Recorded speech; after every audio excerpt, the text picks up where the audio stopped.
নির্বাচনটাকে বানচাল করার জন্য অনেকেই চেষ্টা করতেছে, নির্বাচন পিছিয়ে যাওয়ার জন্য চেষ্টা করতেছে। কিন্তু আপনাদের মনে রাখতে হবে, একটি নির্বাচন তো সরকারি যে দেশকে একটি সুশৃঙ্খল অবস্থায় নিয়ে আসতে পারে।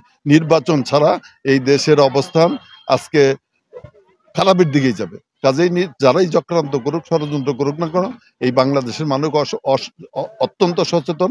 আমরা সকলকেই নিয়েই আমরা সেই ষড়যন্ত্র প্রতিহত করেই যাতে সঠিক সময়ে নির্বাচন হয় এবং সরকারও নির্বাচনটা সঠিক সময়ে দিতে বদ্ধপরিকর, সেই ব্যাপার আমরা সচেষ্ট থাকবো এবং আমরা সক্রিয় থাকবো।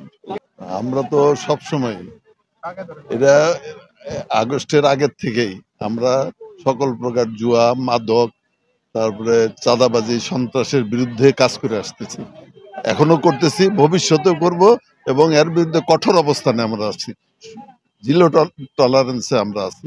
কাজে এই ব্যাপারে আমাদের কোনো নেতা বা কোনো ব্যাপারে কোনো ত্রুটি দেখাইছে কিনা আমার জানা নাই। তো আমরা খুব কঠোর অবস্থানে আছি এবং যাদের বিরুদ্ধে অভিযোগ ইতিমধ্যে আসছে তাদের বিরুদ্ধে কিন্তু ব্যবস্থা নেওয়া হয়েছে, কোনো ক্ষেত্রে ব্যবস্থা নেওয়া হয়েছে, যা হয়তো আপনাদের গণমাধ্যমে আসে নাই।